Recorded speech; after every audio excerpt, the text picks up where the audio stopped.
दोस्तों, आपको पता है कि टाटा ग्रुप का ज़ूडियो एकमात्र ऐसा ब्रांड है जो फास्ट फैशन क्लोथ्स को अफोर्डेबल प्राइस पर सेल करता है। और जेंजी लोगों में तो ये ब्रांड इतना पॉपुलर हो चुका है कि आप कभी भी ज़ूडियो के स्टोर पर चले जाओ, आपको वहाँ ज्यादातर कॉलेज स्टूडेंट्स या टीनेजर्स ही मिलेंगे। अब कमाल की बात देखो, ये ना तो प्रोडक्ट्स की मार्केटिंग करते हैं, ना इनके ऑनलाइन स्टोर है, ना ये सेल्स या ऑफर्स लाते हैं, यहाँ तक कि ये तो मैन्युफैक्चरिंग भी खुद नहीं करते। फिर भी इस ब्रांड का रेवेन्यू हर साल बढ़ता ही जा रहा है। फाइनेंशियल ईयर 2019 में रेवेन्यू था 204 करोड़, जो 2020 में हो गया 478 करोड़, यानी 134% ग्रोथ रेट। फिर 2021 में कोविड आ गया था, फिर भी 480 करोड़ की सेल रही। फिर अगले ही साल रेवेन्यू पहुंच गया 1108 करोड़, यानी 131% ग्रोथ रेट। और पिछले साल 2023 की बात करें तो रेवेन्यू था 3537 करोड़, यानी सीधा 219% ग्रोथ रेट। और इसी के चलते सिर्फ 7 सालों में इन्होंने 500 स्टोर्स ओपन कर दिए। अब जरा सोचो, जहां आदित्य बिरला ग्रुप के इतने सारे फैशन ब्रांड्स होने के बावजूद वो लॉस में चल रहे हैं, वहीं टाटा का ज़ूडियो इसी मार्केट में डे 1 से प्रॉफिटेबल है। अब सवाल ये उठता है कि ज़ूडियो ये कर कैसे रहा है? अगर ये टीवी सेलिब्रिटीज से ऐड नहीं करवा रहे तो इनकी मार्केटिंग कैसे हो रही है? अगर इनके ऑनलाइन स्टोर्स नहीं है तो ये जेंजी तक कैसे पहुंच रहे हैं? अगर ये सेल्स और डिस्काउंट्स नहीं लाते तो कस्टमर आ कैसे रहा है इनके पास?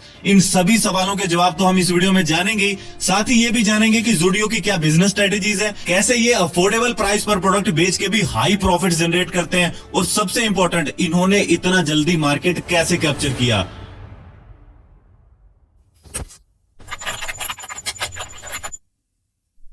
हमें पता है कि टाटा सिर्फ वैल्यू ओरिएंटेड ब्रांड्स बनाता है और ज़ूडियो उन्हीं में से एक है। ये ब्रांड ट्रेंडी क्लोथ्स और फुटवेयर के लिए जाना जाता है। बट एक मिनट, अगर इन्हें कपड़े ही बेचने थे तो टाटा का वेस्ट साइड ऑलरेडी मौजूद था, तो फिर इस नए ब्रांड की क्या जरूरत थी? तो देखो, जो कंपनी टाटा का फैशन रिटेल संभालती है उसका नाम है ट्रेंट लिमिटेड, यानी ज़ूडियो और वेस्ट साइड दोनों ही ट्रेंट लिमिटेड के अंडर आती है। अब जो वेस्ट साइड है वो सेमी प्रीमियम सेगमेंट में क्लोथ्स और ग्रूमिंग प्रोडक्ट्स बनाती है, यानी इनके कस्टमर 1500 से 2000 तक की शर्ट अफोर्ड कर सकते हैं। पर अनफॉर्चुनेटली इंडिया में इस प्राइस पॉइंट पर खरीदने वाली पॉपुलेशन बहुत कम है। और जितने भी बड़े ब्रांड्स हैं लाइक ज़ारा, H&M, लिवाइस, ये भी इसी प्राइस पर ही सेल कर रहे हैं। पर समझने वाली बात ये कि हमारे यहाँ ज्यादातर लोग मिडिल क्लास फैमिली से बिलोंग करते हैं और ये 2000 की शर्ट अफोर्ड नहीं कर सकते। तो इसी चीज को टाटा ने समझा और बना दिया ज़ूडियो। इसके अलावा एक और बड़ा रीजन जिसकी वजह से ज़ूडियो को लॉन्च किया गया वो था फास्ट फैशन।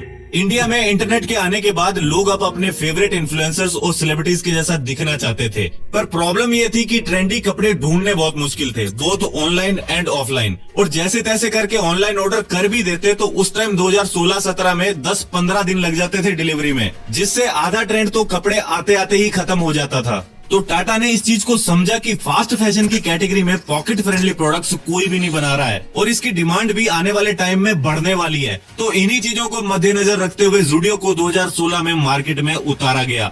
अब मार्केट में आ तो गए, पर इतना काफी थोड़े ही था, हमें कॉम्पिटिटर से स्टैंड आउट भी तो करना पड़ेगा, और यही बड़ा चैलेंज था।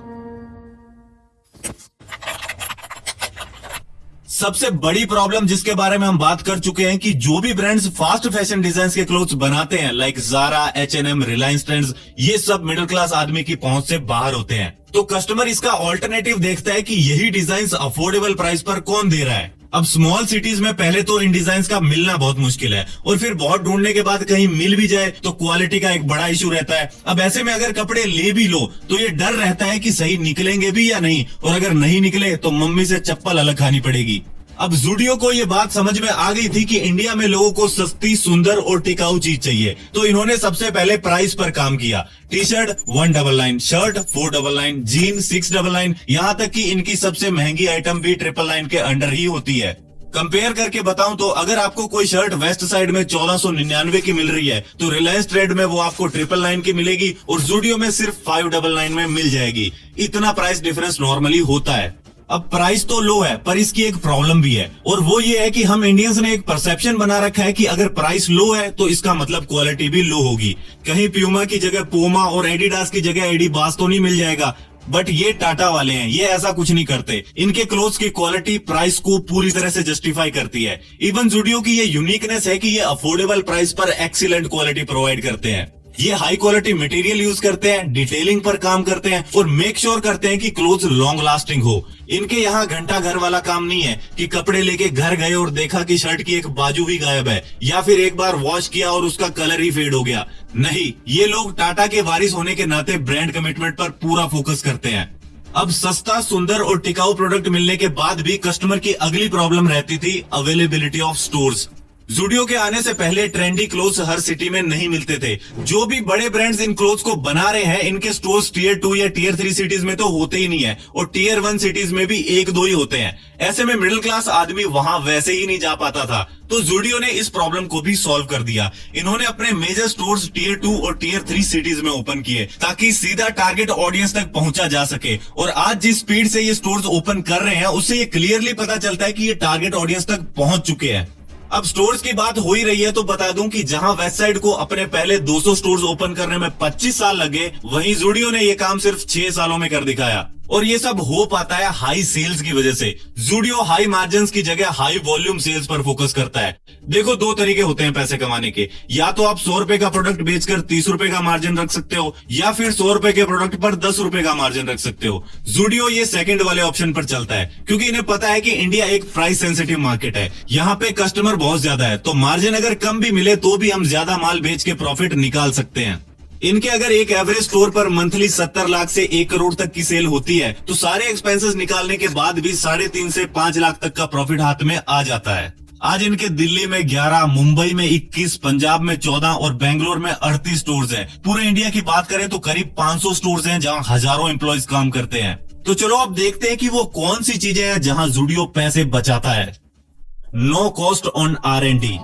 फास्ट फैशन में सबसे इंपॉर्टेंट चीज होती है प्रोडक्ट डिजाइन, और इन्हीं डिजाइन के लिए बड़े बड़े ब्रांड्स को करोड़ों रुपए खर्च करने पड़ते हैं। ज़ारा जैसा ब्रांड तो सिर्फ अपने ट्रेंडी डिजाइन के लिए ही जाना जाता है। अब ये लोग अफोर्ड कर भी सकते हैं क्योंकि इनके क्लोथ्स हाई प्राइस पर सेल होते हैं, पर ज़ूडियो तो लो प्राइस पर बेचता है। ये अगर प्रोडक्ट रिसर्च और डिजाइन पर ज्यादा स्पेंड करने लगे तो इनके थिन मार्जिन्स और कम हो जाएंगे। इसीलिए ये रिसर्च और डिजाइन पर उतना पैसा स्पेंड नहीं करते। इनके ज्यादातर डिजाइन या तो दूसरे ब्रांड से इंस्पायर होते हैं या फिर इनके खुद के बेसिक से इन हाउस डिजाइन होते हैं। और डिजाइन प्रिपेयर होने के बाद भी ये बहुत सारे पीस मैन्युफैक्चर नहीं करते। ये पहले थोड़े से पीस बना के कुछ स्टोर पर अवेलेबल करवाते हैं, फिर वहां का रिस्पॉन्स देख के आगे मैन्युफैक्चरिंग होती है। सेकंड है नो मैन्युफैक्चरिंग। ज़ूडियो जिस फ्रेमवर्क को यूज करता है उसका नाम है प्राइवेट लेबलिंग। प्राइवेट लेबल का मतलब होता है कि किसी प्रोडक्ट को मैन्युफैक्चर एक कंपनी कर रही है और वो सेल किसी दूसरे ब्रांड नेम के अंडर हो रहा है। जैसे इनके केस में मैन्युफैक्चरिंग ट्रेंट लिमिटेड संभालती है, पर ब्रांड नेम ज़ूडियो का यूज होता है। अब प्राइवेट लेबल का सबसे बड़ा फायदा ये है कि आप मैक्सिमम प्रॉफिट मार्जिन्स निकाल सकते हो, क्योंकि इसमें आपको ना फैक्ट्री सेटअप करने की झंझट है, ना रॉ मटेरियल की दिक्कत है और ना ही लेबर की कोई जरूरत है। इसीलिए इनकी बहुत सारी कॉस्ट कटिंग तो यहीं पे हो जाती है। अब प्राइवेट लेबल का एक और बड़ा बेनिफिट ये है कि आप within 2-3 weeks fresh inventory ला सकते हो, और जब इतना क्विकली आप प्रोडक्ट्स रोटेट करते हो तो यंग एडल्ट्स के दिमाग में एक परसेप्शन बन जाता है कि अच्छे और पॉकेट फ्रेंडली प्रोडक्ट्स तो सिर्फ ज़ूडियो पे ही मिलेंगे। थर्ड है नो मार्केटिंग। किसी भी मार्केट में एंटर होने के लिए एक नए ब्रांड को सबसे पहले लोगों का ट्रस्ट जीतना पड़ता है। इसीलिए बड़ी बड़ी कंपनीज पेड एड्स और मार्केटिंग का सहारा लेती हैं, बट ज़ूडियो ऐसा नहीं करता। ये प्रोडक्ट ही ऐसा बनाते हैं कि लोगों में अपने आप बातें शुरू हो जाती है। हर कोई जा जाके अपने दोस्तों को बताता है कि तुझे पता है ये टी शर्ट मैं 300 रुपए में लाया, पूछ कहां से? ज़ूडियो से। अगली बार तू भी चलियो भाई, बढ़िया कपड़े मिलते हैं। तो ऐसे मार्केटिंग इनकी अपने आप हो जाती है।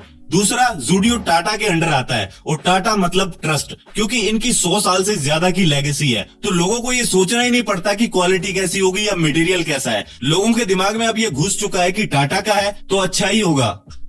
फोर्थ है no online selling.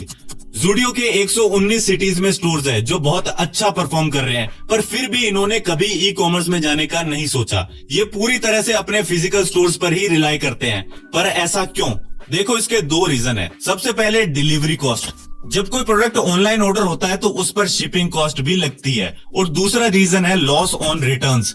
E commerce business में एक बड़ी प्रॉब्लम है हायर रेट ऑफ रिटर्न्स, यानी लोग उतने प्रोडक्ट्स मंगवाते नहीं है जितने रिटर्न कर देते हैं। अब इससे लॉजिस्टिक्स में बहुत नुकसान होता है, क्योंकि पहले तो प्रोडक्ट को डिलीवर करने की कॉस्ट और फिर रिटर्न ऑर्डर को पिक करके वेयर हाउस तक वापस लाने की कॉस्ट, जिसकी वजह से कंपनी के स्लिम मार्जिन्स ऑलमोस्ट 0 हो जाते हैं। तो इसीलिए ज़ूडियो भी ऑनलाइन मार्केट में आना नहीं चाहता। फिफ्थ है जीरो ओन्ड स्टोर्स। आपको ये जान के शायद हैरानी हो कि ज़ूडियो एक भी स्टोर ओन नहीं करता और ना ही रेंट पे करता है। तो फिर इनका बिजनेस रन कैसे होता है? देखो, इनका बिजनेस रन होता है फोको मॉडल के बेस पर। फोको मतलब फ्रेंचाइजी ओन्ड कंपनी ऑपरेटेड, यानी शॉप को परचेज करके सेटअप करने की जो इनिशियल कॉस्ट होती है वो पे करेगा फ्रेंचाइजी ओनर, और बाकी सारे ऑपरेशंस लाइक इन्वेंट्री, स्टाफ, ये सब कंपनी खुद मैनेज करती है, और लास्ट में कुछ परसेंटेज प्रॉफिट हर मंथ फ्रेंचाइजी ओनर को मिलता है। इसे ऐसे समझो, अगर आप ज़ूडियो के फ्रेंचाइजी ओनर बनते हो तो आपको एक स्टोर परचेज करना होगा 1.5 से 2 करोड़ के बीच में, फिर उसमें प्रोडक्ट लाना, एम्प्लॉय लाना, प्रॉफिट लाना, ये सब कंपनी खुद करेगी, और आपको बैठे बैठे हर मंथ रिटर्न मिलता रहेगा। तो ऐसे ज़ूडियो बिना एक भी स्टोर ओन किए करोड़ों रुपए का प्रॉफिट जनरेट कर रहा है। 6th है नो सेल्स एंड ऑफर्स। जहां रेड टेप, पेंटालून्स और रिलायंस जैसे ब्रांड्स में बड़े बड़े डिस्काउंट्स देखने को मिलते हैं, वहीं ज़ूडियो छोटा मोटा डिस्काउंट भी नहीं देता। ये सेल्स और ऑफर्स में ज्यादा बिलीव नहीं करते। इनके प्राइसेस ऑलरेडी इतने लो है कि ये और डिस्काउंट्स अफोर्ड नहीं कर सकते, और वैसे भी इन डिस्काउंट्स और सेल्स का पर्पस ही यही होता है कि ज्यादा से ज्यादा कस्टमर को अट्रैक्ट किया जा सके। But thanks to Zudio's quality and price, जो इन्हें कस्टमर अट्रैक्ट करने की जरूरत ही नहीं पड़ती, कस्टमर अपने आप आ जाता है, और यहाँ भी इनके थोड़े से पैसे बच जाते हैं। तो चलो अब बात कर लेते हैं बिजनेस लेसन्स के बारे में जो हम ज़ूडियो से सीख सकते हैं। सबसे पहला लेसन है मिनिमम इन्वेस्टमेंट। ज़ूडियो ना तो मैन्युफैक्चरिंग करता है, ना कोई स्टोर ओन करता है, और ना ही एड्स पे स्पेंड करता है। ये एक परफेक्ट एग्जांपल है लो इन्वेस्टमेंट बिजनेस का। सेकंड लेसन है फाइंड टारगेट ऑडियंस। ज़ूडियो को ये अच्छी तरह से पता था कि उसकी टारगेट ऑडियंस Tier 2 और Tier 3 सिटीज में ही मिलेगी, और इन्होंने वहीं पर अपने स्टोर्स बिल्ड किए। फिर जो क्वालिटी और प्राइस कस्टमर को चाहिए थी वही इन्होंने प्रोवाइड की।